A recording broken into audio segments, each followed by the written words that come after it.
वहां पर परमेश्वर ने दीपकों को जलाने के बारे में कुछ इंस्ट्रक्शंस दिए हैं।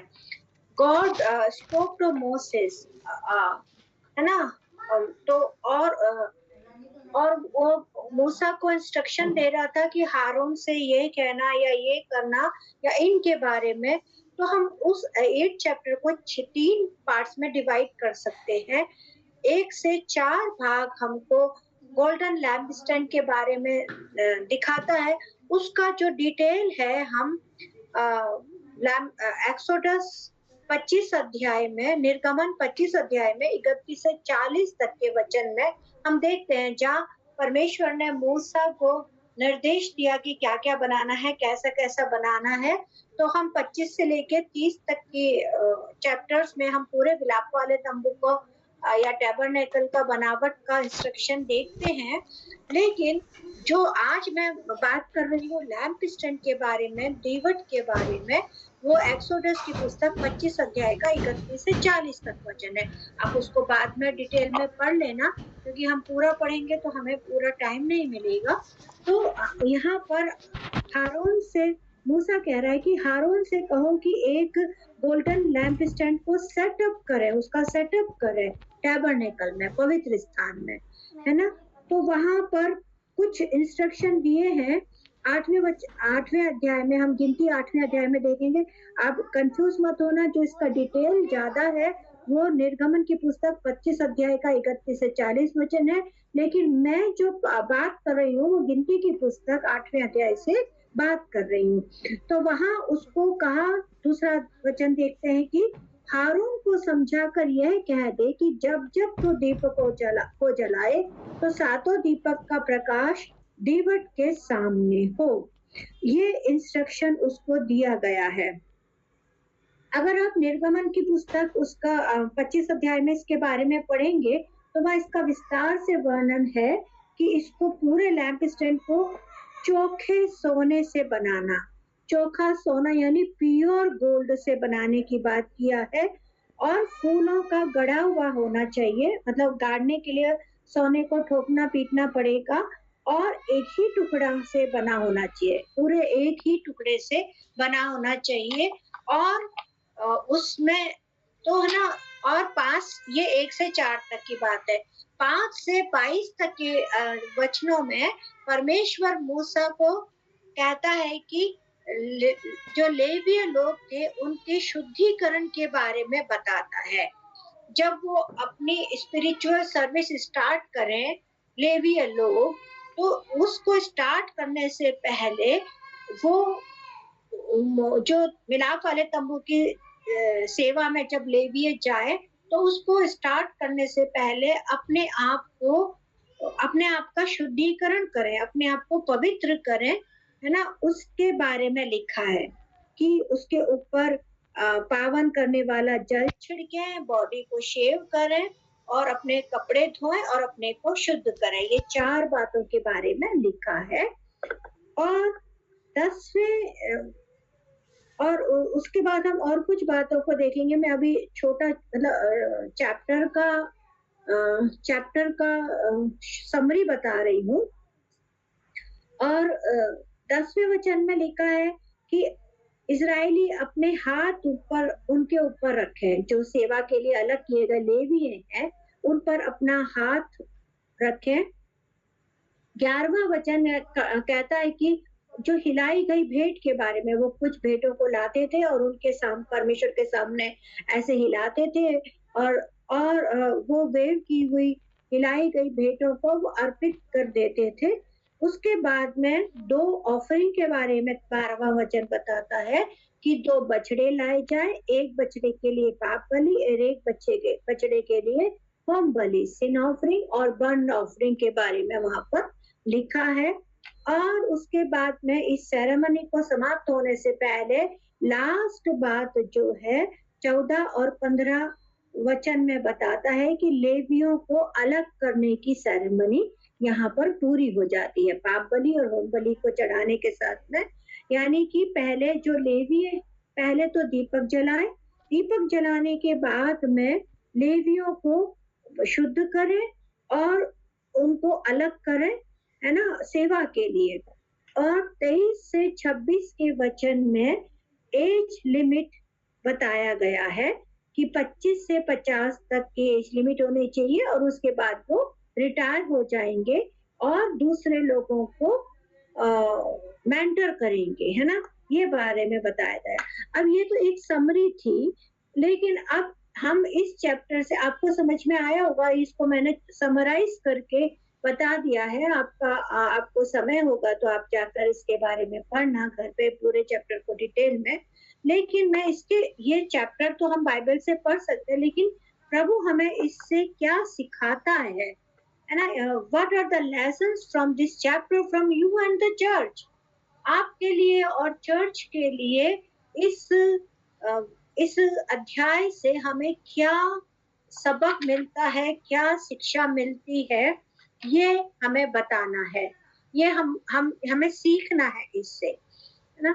तो इससे हम क्या सीखते हैं कि जब परमेश्वर हमें दीवट बनाता है, परमेश्वर ने पहले कहा कि मैं जगत की ज्योति हूँ और फिर कहा है तुम जगत की ज्योति हो, है ना। हम योना की पुस्तक में इस बात को पढ़ते हैं कि परमेश्वर ने हमें, आपको और मुझे जगत की ज्योति बनाया है। तो यहाँ पर जब हम देखते हैं कि परमेश्वर ने अपनी सेवा के लिए लेवियों को अलग किया, उससे पहले यहोवा ने कुछ सेरेमनी उनके लिए किया, उनके लिए कुछ कुछ सेरेमनी को किया कि वो अलग किए जा रहे हैं। तो परमेश्वर आपसे और मुझसे क्या चाहता है, ये कब की बात है, ये जब की बात है जब मूसा इस्राएलियों को लेकर मिस्र देश से कनान देश में अपने प्रॉमिस लैंड में जा रहा था। तो उसी समय वो उस जर्नी के लिए और परमेश्वर की सेवा के लिए लोगों को तैयार करने के बारे में कुछ निर्देश दे रहा है। और आप और हम इस बात को जानते हैं कि हम भी एक जर्नी में हैं, एक जर्नी में हैं। हम उस दासत्व में थे और जब हमने यीशु को ग्रहण किया, हम उस दासत्व से छुड़ाए गए और अब हम हमारे प्रॉमिस लैंड की तरफ हम यात्रा में हैं। तो परमेश्वर हमसे चाहता है कि वो जो इटर्नल प्रॉमिस लैंड जो परमेश्वर ने हमारे लिए, आपके लिए, मेरे लिए, कलीसिया के लिए दिया है, उसमें जब हम चलते हैं तो वहां पहुंचने से पहले जो हम लोग सेवा में हैं, आप और मैं, और उसके लिए कुछ इंस्ट्रक्शंस प्रभु देना चाहता है ना। और ये इंस्ट्रक्शंस वो उसके लोगों के लिए है ना। तो यहाँ पर कुछ लेसन्स को परमेश्वर रिवील करता है। तो क्या बात है वो हम देखेंगे। यहाँ परमेश्वर दीवट बनने के लिए हमें बोलता है ना। तो अगर हम सबको, आपको और मुझे ज्योति बनने के लिए परमेश्वर ने बुलाया है ना, तो उसके लिए हम कुछ बातों को सीखेंगे कि परमेश्वर हमसे क्या चाहता है। तो सबसे पहले परमेश्वर हमसे चाहता है कि हमारा जो आराधना है, जो वर्शिप है, वो ट्रू वर्शिप हो, है ना। हम ट्रू वर्शिप के बारे में बहुत बार परमेश्वर के वचनों में हम देखते हैं। ट्रू वर्शिप क्या है, हम यहाँ पर 8 अध्याय से जो दीवट की बनावट के बारे में देखते हैं, तो प्रभु हमारी भी कुछ बनावट को चाहता है ना। हमारा जो आराधना है वो उस बात को बताता है कि परमेश्वर का लाइट हम कैसे हो सकते हैं, है ना। तो यहाँ पर हम देखते हैं कि जो लैम्प स्टैंड है उसके लिए चोखा सोना वर्ड इस्तेमाल किया गया है, प्योर गोल्ड, प्योर गोल्ड। तो इसका मतलब उस जो जो सोना है वो शुद्ध होना चाहिए।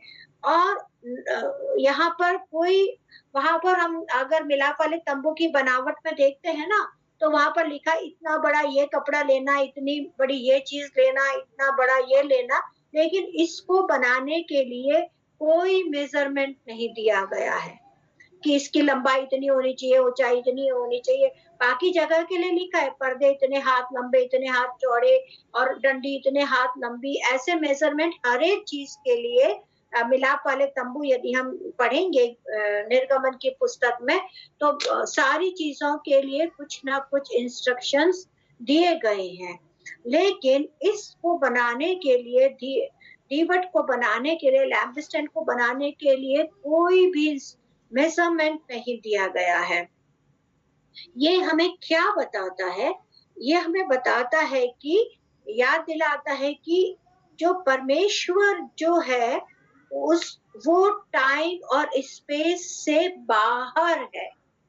वो जब काम करता है, वो जब किसी को बनाता है तो वो इन्फिनिट बनाता है, असीमित बनाता है ना? हम अपने आप को सीमाओं में बांध लेते हैं, है ना? हम तो इतने पढ़े हैं, हमने तो ये एमडी नहीं किया है, हमने तो ये ग्रेजुएशन नहीं किया है, हमको तो इतना नॉलेज नहीं है। मैं आपको बताऊं कि यदि परमेश्वर चाहे तो परमेश्वर अनपढ़ लोगों के द्वारा आश्चर्य कर्म कर सकता है ना? तो परमेश्वर चाहे तो परमेश्वर बहुत सारी बातों को मतलब सीमा से बाहर परमेश्वर काम करने लग जाता है। आप देखिए, एक व्यक्ति उद्धार में आता है और उसके साथ हजारों-हजारों लोग उद्धार में आ जाते हैं, है ना? तो परमेश्वर इस प्रकार से कामों को करता है। ना उसके लिए टाइम सीमित है, ना उसके लिए जगह सीमित है, ना उसके लिए नॉलेज सीमित है ना? तो अब मसीह जो है वो लैम्प स्टैंड है और हम सब जो बिलीवर्स हैं वो उसके ब्रांचेस हैं, है ना? तो परमेश्वर चाहता है कि हम चोटी पे रखा हुआ दीपक के समान हो जाए, जो बहुत सारे लोगों को लाइट देता है। तो आज एक प्रश्न आपसे मैं पूछना चाहती हूँ कि क्या आपका जीवन ऐसी ज्योति पैदा करता है जो दूसरों को यीशु की ओर आकर्षित करे? क्या आपको देख के लोग पूछते हैं कि ये कौन है, ये जो इसका स्वभाव ऐसा है? ये कौन व्यक्ति है जो सबकी मदद के लिए तैयार रहता है? ये कौन व्यक्ति है जो कभी अपशब्द नहीं बोलता है? ये कौन व्यक्ति ऐसा है जो कभी रिश्वत नहीं लेता है ना? तो ऐसा क्या ऐसे हमारा जीवन है जो दूसरों को परमेश्वर में आकर्षित करता है? आपकी सोसाइटी में आप क्या औरों से अधिक अलग नजर आते हैं? आपके वर्क प्लेस में क्या औरों से नजर अलग आते हैं? आप में ऐसा क्या है कि नहीं है तो अपने आप को जांचें, अपने आप को पूछें कि परमेश्वर, और हम प्रार्थना करें कि आप हमें अपना ज्योति बनाएं। तो पहली बात, हमें चोखे सोने से, चोखा यानी मतलब हमें हमें लाइट बनना है दूसरों के लिए। दूसरी बात ये है कि यदि हम होना चाहते हैं तो हम अपने आप को पवित्र करें, है ना? अपने आप को पवित्र करें, है ना? हम दूसरा कुरिन्थियों 4 अध्याय उसका 8-9 वचन में हम पढ़ते हैं कि हम क्लेश में तो हैं पर हम संकट में नहीं हैं। हम निरुपाय तो हैं पर हम निराश नहीं हैं। कैसे हम ये काम कर सकते हैं? क्या आपसे लोग बोलते हैं कि मेरे से लोगों ने बोला कि आप खुद इतने परेशानी में होते हैं, लेकिन आप दूसरों की परेशानियों को सुनते रहते हैं। पतरस कहता है कि हम में कोई धन नहीं, हमारे पास कोई धन नहीं है, लेकिन हम दूसरों को धनवान बना देते हैं। हम निर्धन है लेकिन दूसरों को धनवान बना देते हैं। हम बीमार हो सकते हैं लेकिन हमारी प्रार्थना के द्वारा लोग चंगाई पा लेते हैं।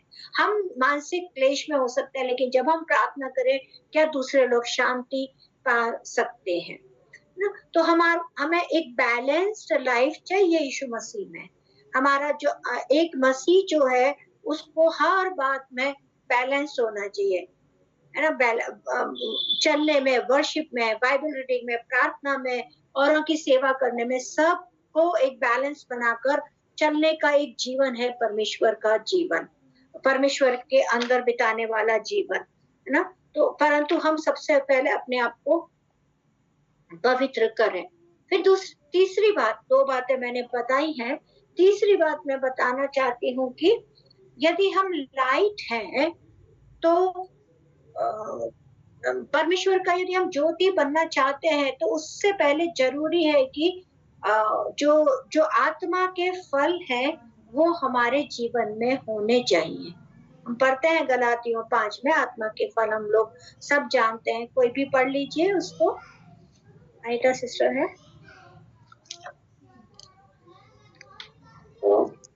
लाठियों की पत्री 5वां अध्याय और उसका 22 वचन। 22 हाँ, पर आत्मा का फल प्रेम, आनंद, शांति, धीरज, कृपा, भलाई, विश्वास, नम्रता और संयम है। Thank you. ऐसे बस 5।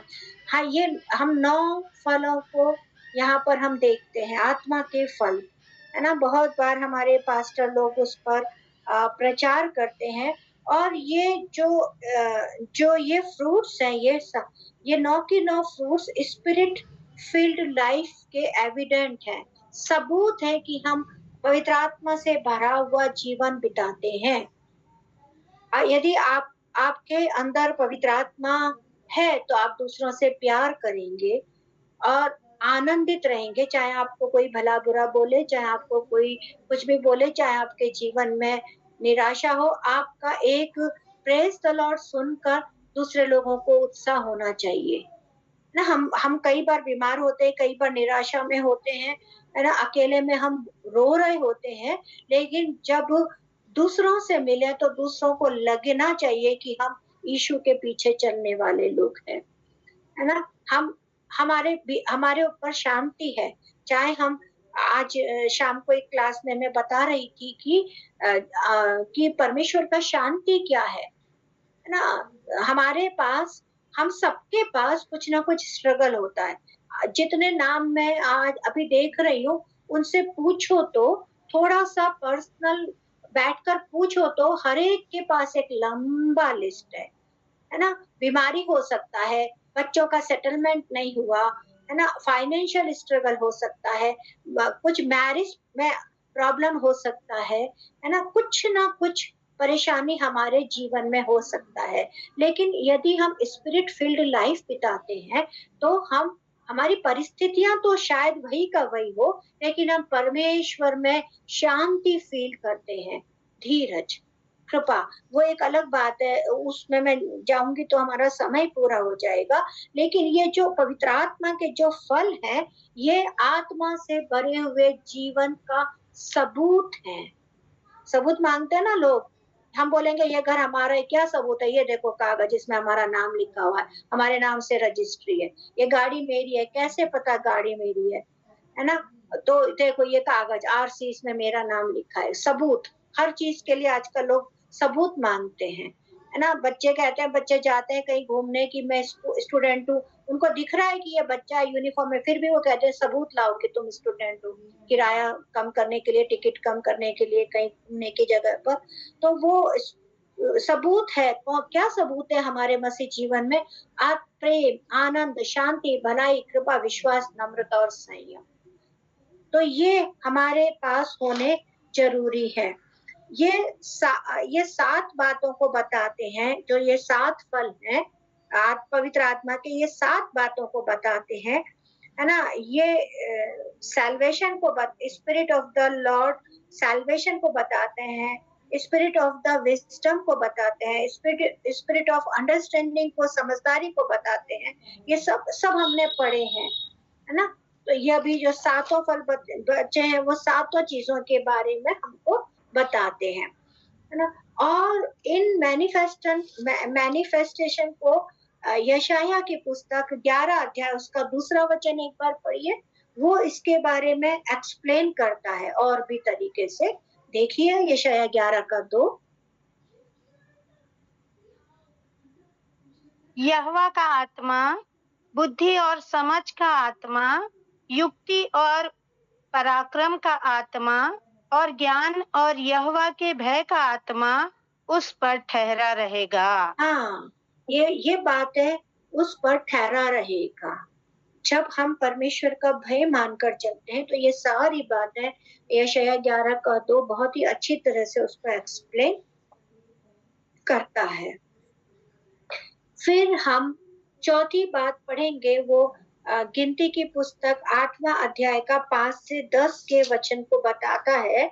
To be light to others you must be clean of all unrighteousness. अगर यदि हम उस परमेश्वर की ज्योति बनना चाहते हैं, तो हमें क्या करना पड़ेगा? हमारी सारी अनराइचियसनेस को, अधार्मिकता को साफ करना पड़ेगा। यहाँ पर परमेश्वर ने मूसा से कहा कि लेवियों को अलग कर कर उन्हें शुद्ध कर। शुद्ध कर। कई बार हम सेवा में उतरने का प्रयास करते हैं, मसीह के कामों को करने का प्रयास करते हैं, और हम अधार्मिकता से भरे हुए होते हैं, और यदि कोई हमें कहे तो हम बुरा मान जाते हैं, है ना? कहते हैं हमको तो सेवा भी नहीं करने देते। लेकिन परमेश्वर का वचन इस बात को बताता है, प्रभु ने प्यूरिफिकेशन के लिए निर्देश दिए हैं। बाइबल में बहुत सारी जगह में परमेश्वर चाहता है कि हम क्लीन हो जाएं। हम कभी-कभी प्रभु हमारे पापों को एक्सपोज कर देता है। दाऊद का एग्जाम्पल हमारे सामने है। उरिया की पत्नी को उसने व्यभिचार किया, बच्चा भी हो गया, उरिया को मरवा दिया, सब कुछ होकर, और न्याय करने बैठा है लोगों के सामने। एक नबी ने आकर उसको कहा कि तू पापी है। जब उसने एक कहानी सुनाई नबी ने, तो वो, अरे ऐसा कौन है मेरे राज्य में, ऐसा कैसे हो गया? तो उस नबी ने कहा वो तू ही है दाऊद, है ना? परमेश्वर कभी-कभी ऐसी स्थितियां ले आता है कि हमारे हिडन सिंस एक्सपोज होने लगते हैं। ये किसी मनुष्य को यदि परमेश्वर ने इस्तेमाल किया है आपके हिडन सिन एक्सपोज होने के लिए, आपके छुपे हुए पापों को बताने के लिए, तो आप नाराज मत होइए। किसी मनुष्य का काम नहीं, प्रभु का काम है। प्रभु बताता है हमारे, क्योंकि यदि हम सब कुछ करके भी धर्मी बनने की कोशिश करते हैं, तो परमेश्वर कुछ ना कुछ ऐसा काम करता है कि हमारे छुपे हुए पाप उजागर होने लगते हैं, सबके सामने आ जाते हैं। तो क्या करें हम? कैसे पता चलेगा कि क्योंकि हम अपनी गलती तो मानते ही नहीं है। हम तो प्रार्थना करते हैं, दशमांश देते हैं, वचन पढ़ते हैं, तो हम पापी है ही नहीं, है ना? हम कोई भी अपने आप को, कि पापी तो हम जब थे, हमारी हमारी टर्मिनोलॉजी में हम ऐसे बोलते हैं ना, पापी तो हम जब थे जब हमने यीशु को उद्धारकर्ता ग्रहण नहीं किया था। जिस दिन हमने यीशु को ग्रहण कर लिया, हमारे पाप तो है ही नहीं। हम तो बाइबल पढ़ते हैं, हम वचन पढ़ते हैं, हम टाइट भी देते हैं, हम चर्च भी जाते हैं, और भी काम कर देते हैं जो पास्टर बताते हैं। लेकिन फिर भी हम कुछ ना कुछ काम ऐसे करते हैं जो प्रभु के हिसाब से राइचियस काम नहीं है, वो अनराइचियस काम है, अधार्मिक काम है। तो हम क्या करें? हम वचन पढ़ें, पवित्र आत्मा को अलाउ करें कि वो हमारे पापों के बारे में हमें बताए। वचन जो है एक दर्पण के समान होता है।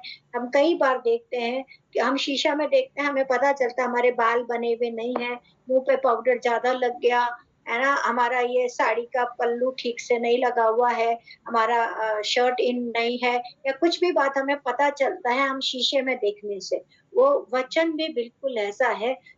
अगर हम वचन पढ़ते ही नहीं, तो हमें पता ही नहीं चलेगा हमारी गलतियां क्या-क्या है, और हम क्या-क्या गलत व्यवहार करते हैं।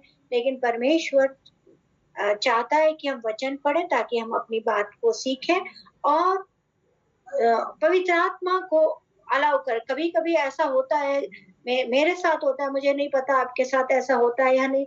मैं किसी को कुछ थोड़ा-सा तेज बोल दिया, या कुछ ऐसा बोल दिया जो नहीं बोलना चाहिए। मैं रात को 2 बजे 3 बजे उठ जाती हूँ। मुझे पवित्र आत्मा कहता है, 3 बजे उठ जाती हूँ। फिर मेरे को समझ में नहीं आता, फिर मैं प्रार्थना करती हूँ कि प्रभु तूने मुझे 3 बजे क्यों उठाया?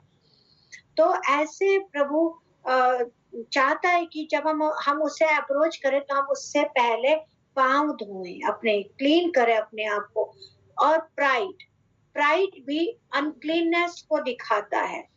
कभी-कभी हम घमंड करते हैं हमारी धार्मिकता पर, है ना?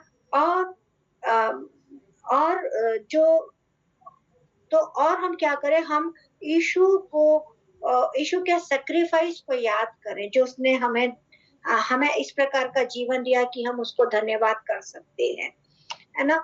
और और बिना बिना पवित्र आत्मा के हम यीशु को प्रसन्न नहीं कर सकते। बिना अपने जीवन को पवित्र किए हम परमेश्वर को प्रसन्न नहीं कर सकते। और अगली बात जो बताए वो जो इसी अध्याय में गिनती 8 के 11 से 18 में है कि उसकी रोशनी होने से पहले, उसका प्रकाश होने से पहले हमें इस दुनिया से अलग होना है, must be set apart from the world, है ना। हम 11 से 18 में इस प्रकार से पढ़ते हैं कि, है ना, वहां पर तो उन वचनों में लिखा है कि जो कुछ बातों को लिखा है, हिलाई गई भेंट को अर्पण करें और बछड़ों के सिर पे हाथ रखें और पाप बलि और होम बलि करें और उस लेवीय गोत्र को अर्पण कर दें। ये कुछ इंस्ट्रक्शंस यहाँ पर दिए गए हैं।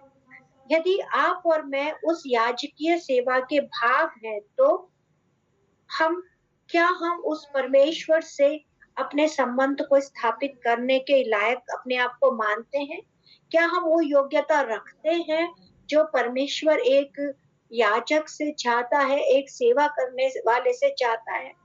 जब भी हम एक नौकरी के लिए जाते हैं, वर्ldly नौकरी के लिए जाते हैं, तो एक कुछ ना कुछ योग्यता, एक टीचर के लिए जाते हैं तो हमसे वो चाहते हैं कि हम किस क्या हमारे सब्जेक्ट है, हम बीएड है या नहीं, और भी आजकल कोई सेट या कोई एग्जाम्स हो गए, वो एग्जाम्स हम देते हैं या नहीं देते हैं, है ना। तो वही योग्यता परमेश्वर भी चाहता है। कुछ योग्यताएं परमेश्वर हम में चाहता है ना, कि कितना समय हम प्रार्थनाओं में बिताते हैं, कितना वचन को पढ़ते हैं, कितना वचनों को ध्यान देते हैं। और जो नेक्स्ट जो बात है वो हम देखते हैं कि 19 से 22 वचनों में हम देखते हैं, 19 से 22 वचन में देखते हैं कि 22वां वचन यदि हम पढ़े कि और उसके बाद लेवी और हारून और उसके पुत्रों के सामने मिलाप वाले तंबू में अपना सेवा कार्य करने गए, है ना। तो सर्विंग और हेल्पिंग अदर्स वहां पर उसके बारे में हम देखते हैं। तो जब हम उसकी रोशनी बनना चाहते हैं या उसकी रोशनी के योग्य अपने आप को पाते हैं, तो हम एक गवाही बने और जो जरूरतमंद है उनको हम सर्व करें, है ना।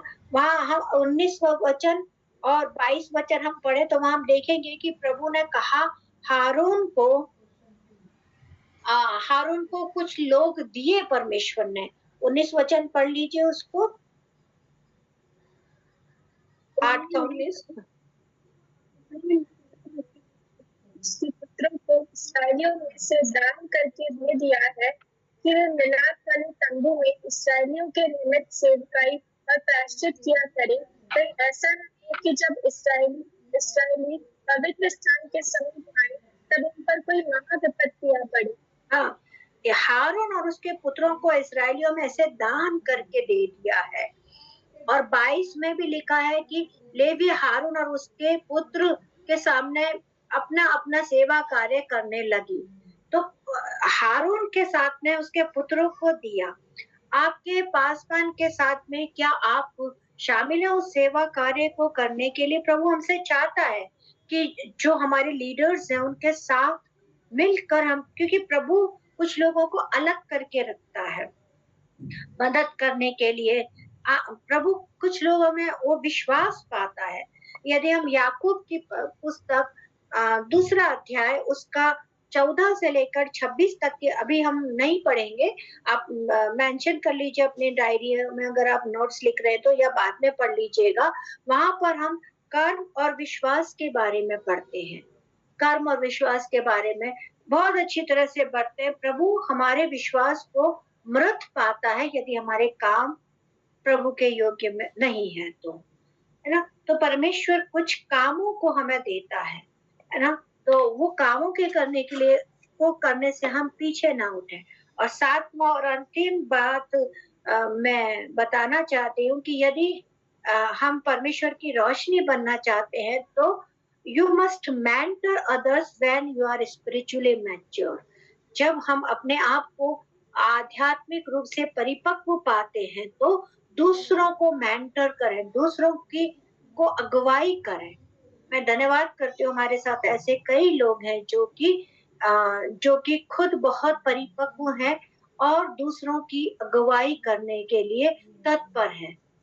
तो ऐसे पासवानों का, ऐसे एल्डर्स का मैं परमेश्वर में धन्यवाद करती हूँ, जो हमेशा इस बात के लिए तैयार रहते हैं। हम यहाँ पर देखते हैं लास्ट में कि 25 से 50 तक की आयु, जो 25वां वचन कहता है कि वो सेवा के लिए ना आए, मतलब रिटायर्ड हो गए, लेकिन 26 वचन कहता है परंतु वे अपने भाई बंधुओं के साथ मिलाप वाले तंबू के पास रक्षा का काम करें, है ना। कुछ कामों को परमेश्वर एल्डर्स को देना चाहता है। हमारी सर्विस कभी खत्म नहीं होती। हम वर्गीस अंकल को देखते हैं, मैं प्रभु का धन्यवाद करती हूँ, अभी भी तैयार है, बीना आंटी, और कल डेसी सिस्टर की मम्मी ने आराधना लीड किया शाम को। तो इतना ऐसे सबको देखकर कभी कभी मुझे तो लगता है मैं ही बड़ी हो गई, लेकिन ऐसे लोगों को देखती हूँ तो मुझे बड़ा एनकरेजमेंट मिलता है ना। हमेशा तैयार है हर मीटिंग में।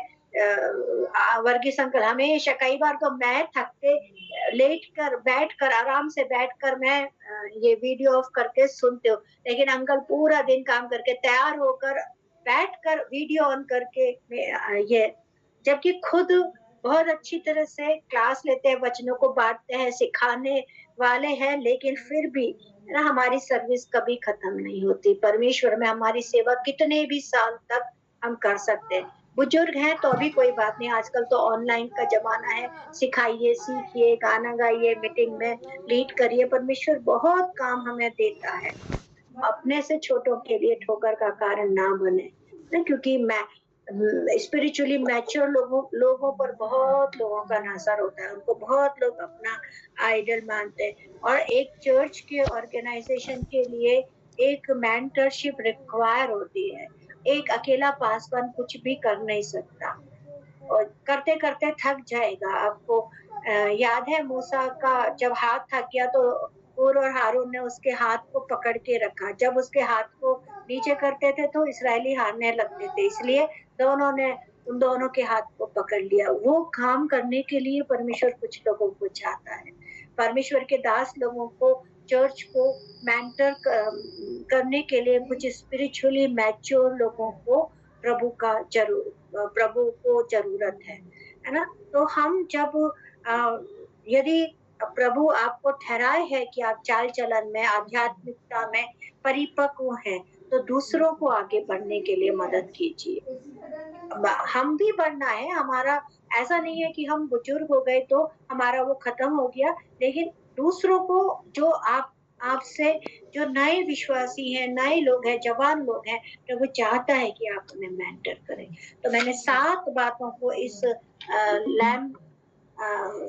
लैंप स्टैंड से के उदाहरण से बताया। वो 7 बातें हैं। पहला तो है कि हम ट्रू वर्शिप में बने रहें। दूसरी बात ये है कि हमें अपने आप को पवित्र करें। तीसरी बात ये है कि हमें स्पिरिचुअल फ्रूट्स होने पाए, दिखने पाए। चौथी बात ये है कि हम अपने आप को शुद्ध करें सारी अधार्मिक बातों से। 5वीं बात हमने देखा था कि अपने आप को इस संसार से अलग करें। 6ठी बात हमने देखा था कि दूसरों की मदद करने वाले हो जाए। और 7वीं बात हमने देखा था कि हम स्पिरिचुअली मैच्योर हैं तो दूसरों को की मेंटरशिप करें, है ना। तो आज के ये वचनों से हम यही चाहते हैं कि परमेश्वर हम में से हर एक को अपनी ज्योति बनाए, अपनी सेवा के लिए अलग करे, पवित्र करे, अपनी सेवा के लिए इस्तेमाल करे। 6th वाला एक बार बोल दीजिए। 6th वाला है दूसरों की मदद करने वाले हो जाए।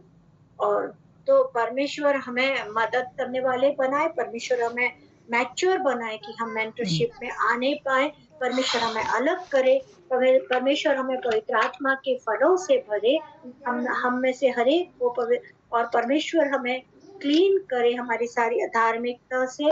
और परमेश्वर हमें सच्ची आराधना के योग्य बना दे, है ना। इन सब बातों को में हम आगे बढ़ने जाए। परमेश्वर आपको हमें आशीष दे। और हम आपसे एक बार फिर से रिपीट कर दीजिए 7 बातें। अच्छा, पहली बात ये है कि हम सच्ची आराधना करने वाले हो सके। दूसरी बात ये है कि अपने आप को पवित्र बनाए। तीसरी बात, हम में स्पिरिचुअल फ्रूट्स दिखने पाए। चौथी बात है कि हम अपने आप को पवित्र करें। पांचवी बात है हम अपने आप को अलग करें दुनिया से। छठी बात है दूसरों की हेल्प करने वाले हों। और सेवंथ बात है हम स्पिरिचुअली मेंटरशिप में आगे बढ़े, दूसरों को हम मेंटर करें, अगुवाई करें। परमेश्वर हमें आशीष दे। मैं रिक्वेस्ट करती हूँ वर्गीस अंकल आखिरी प्रार्थना और बेनेडिक्शन देकर खत्म करें मीटिंग को।